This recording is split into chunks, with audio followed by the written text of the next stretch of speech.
여러분 안녕하십니까? 전인국 수학과의 닥터 데이비드 청입니다. 오늘은 우리가 자주 하는 이 운전과 건강에 어떤 영향이 있는지, 건강상 위험한 운전에 대해서 제가 여러분들과 얘기를 나눠보고자 합니다.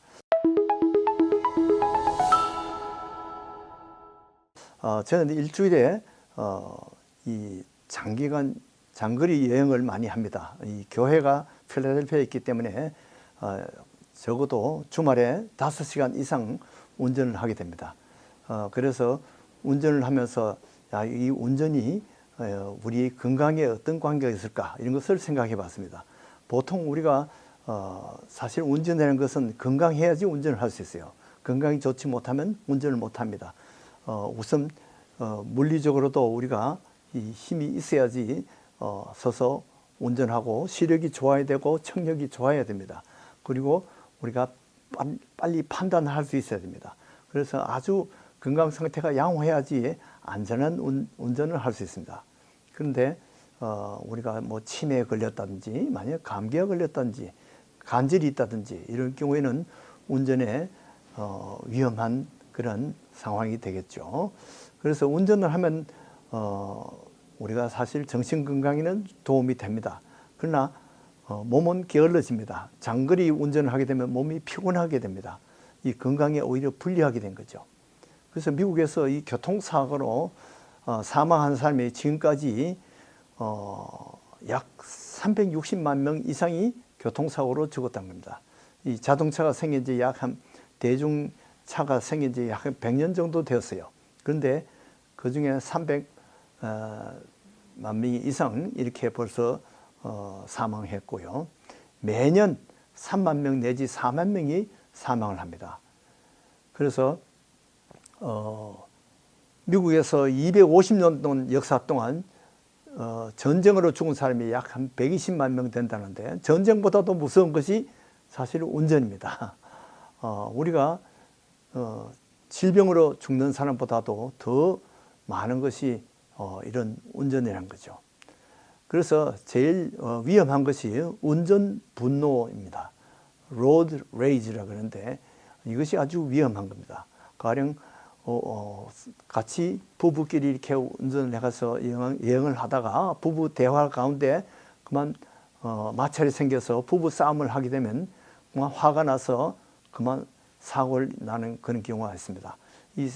그렇지 않더라도 어떤 옛날에 안 좋았던 것을 생각하다가 화가 나서 운전에 실수를 하는 경우도 있습니다.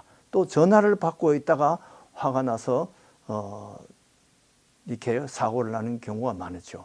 그런데 운전 중에 우리가 셀폰 대화는 사실은 우리가 이렇게 핸드프리 폰 같으면 안전하다고 하는데, 의학적으로 보기에는 사실 그게 아닙니다. 법적으로는 허용되지만 의학적으로 볼 때는 운전 중에는 전화를 손으로 받든 안 받든 그 전화 내용의 생각으로 차 있기 때문에 이 갑자기 판단해야 되는 그런 오판을 하게 되고요. 집중을 못해서 사고를 일으키는 경우가 많습니다. 그래서 운전 중에는 사실은 전화를 받지 않는 것이 가장 좋습니다. 그리고 또 위험한 것이 운전 경쟁입니다. 이렇게 운전을 하다 보면 하이웨이에서 젊은 아이들이 서로 빨리 가려고 막 이렇게 위험하게 운전하는 경우가 있습니다. 또 스탑사인에서 내가 먼저 왔는데, 그리고 우선권을 주장하다가 서로 사고를 내는 경우가 많습니다. 운전은 누가 빨리 가느냐가 잘하는 것이 아니라, 운전 잘하는 사람들은 사고 내지 않고 안전하게 운전하는 사람이 잘하는 사람입니다. 비록 상대방이 실수를 했더라도 내가 피할 수 있으면 그 사람이 정말 운전을 잘하는 사람이죠. 자, 그 다음에 또 위험한 운전이 야간 운전입니다. 저는 밤에 운전을 많이 하는데요. 이 트래픽을 피하기 위해서 사실 그렇게 하긴 하지만은 밤 12시 이후에 되면 아무래도 사람이 졸리게 되고 판단력이 줄어들게 됩니다. 특히 점심 먹고 오후에 운전하면 그것도 위험합니다. 졸리기 쉽고 식곤증이 와서 집중력이 떨어집니다. 그리고 나는 아무리 커피를 마시고 정신 바짝 차리고 운전을 하더라도 밤 12시 지나면 상대방이, 저쪽에서 오는 차가 실수를 할 수 있어요. 상대방의 집중력도 문제가 됩니다. 그리고 아주 문제되는 것이 음주운전입니다. 나는 술을 안 마시지만 상대방이 음주운전을 해서 그렇게 해서 큰 사고가, 대형 사고가 나는 경우가 많습니다. 그래서 이 음주운전은 사실은 아주 위험합니다. 그래서 모든 약물들이 다 위험하지만은 운전 시에 약물들이 위험한데 그 중에 이 사실은 술이 가장 위험한 그런 약이라고 볼 수 있습니다. 보통 일반 약들 중에 그 감기약 중에 항히스타민제, 알러지 약으로도 쓰는데요. 이런 약들이 사실은 운전에 많이 졸리게 하고 집중력을 떨어뜨리는 그런 역할을 합니다. 그래서 그런 약을 쓰고는 항상 조심을 해야 됩니다. 그래서 알러지가 있더라도 로라타딘 같은 약이 제일 좋아요. 알러지 약 중에. 그 다음에 절텍 같은 거는 조금 더 졸림이 오고 베나드릴 같은 거는 아주 졸림이 많이 옵니다. 그래서 이런 약들을 선택해서 안전한 약을 쓰시길 바랍니다. 그리고 약들 중에는 항우울제라든지 마약, 감기약, 대마초 이런 것들이 다 위험한 그런 약들에 속합니다. 그러나 가장 위험한 것이 제일 많이 쓰는 위험한 약이 바로 술입니다. 그래서 음주운전을 DWI라고 이야기합니다. Driving while intoxicated. 그러니까 혈중 농도가, 알코올 농도가 0.08%만 돼도 사고율이 7배나 늘어난답니다. 그리고 알코올 농도가 만약에 0.15%면 사고율이 25배로 늘어난다는 거죠. 거기다가 술도 마시고 아까 같은 그런 약도 쓰면 보통 이것보다도 3배 더 위험이 늘어난다고 합니다. 그래서 아주 DWI 법은 아주 엄격합니다. 만약에 한 번 위반하면 500불 벌금을 받든지 아니면 1년 동안 감옥 생활하든지 그리고 6개월 동안 면허 정지 그렇게 처분을 받게 됩니다. 만약에 2번 위반을 받게 되면 음주운전 2번 받게 되면 1,000불 내지 5,000불 벌금을 받게 되고 또 4년 구류를 살게 됩니다.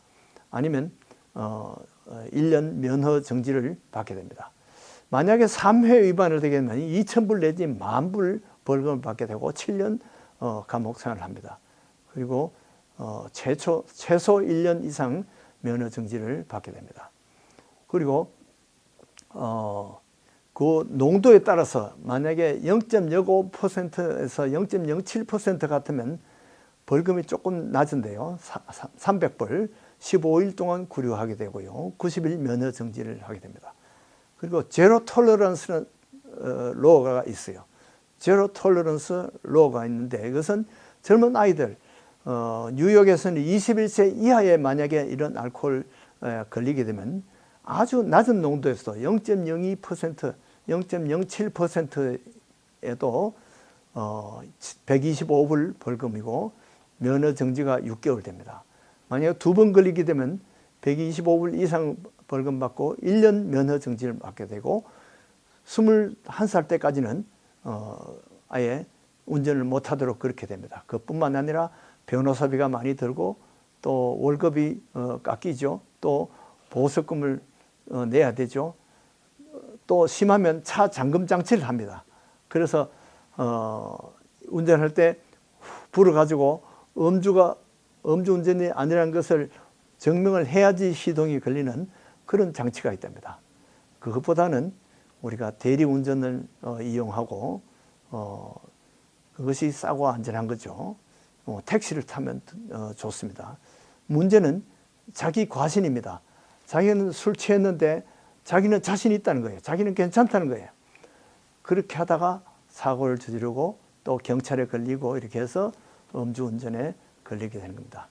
그리고 운전자 나이도 상당히 위험할 수 있습니다. 10대 운전자가 위험합니다. 겁이 없어요.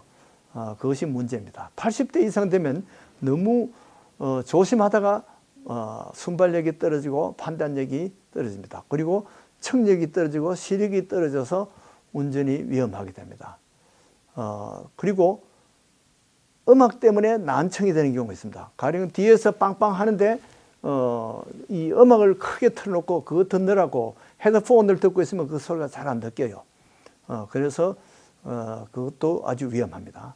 그리고 아까도 얘기했듯이 셀폰 문자, 이 카톡 사고 때문에 1년에 28,000명이 사고를 낸다고 합니다.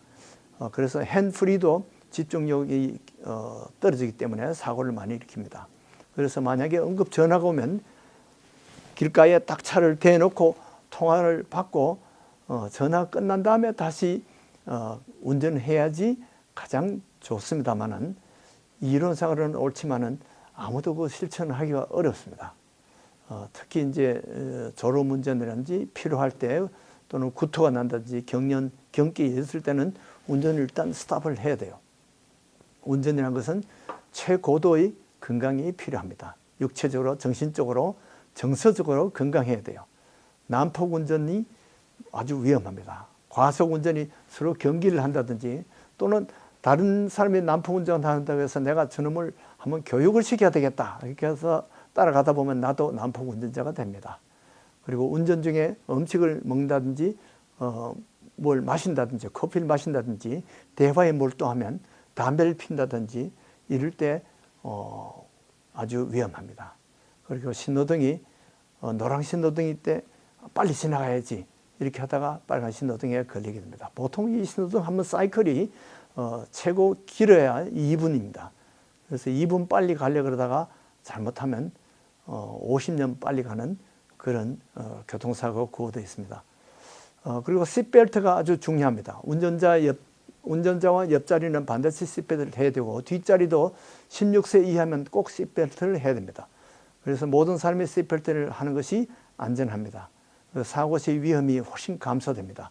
그리고 4살 이하는 카시트를 써야 돼요. 40파운드 4살 이상이라도 8살까지는 부스터 시트를 써야 됩니다. 그리고 여러분들 고속도로 최면증 들어보셨습니까? 하이웨이 히프노시스 그래서 고속도로 장기간 운전하다 보면 몽롱하게 되고 판단력이 흐려지고 졸음 운전을 하게 됩니다. 이렇게 인생은 이 장거리 운전과도 같습니다. 항상 안전하게 조심을 해야 되고 우리 인생의 운전은 우리 주님께 맡기고 우리는 승격으로 가는 것이 가장 안전하고 행복한 여행이 됩니다. 여러분들께 이런 축복이 있기를 바랍니다. 안녕히 계십시오.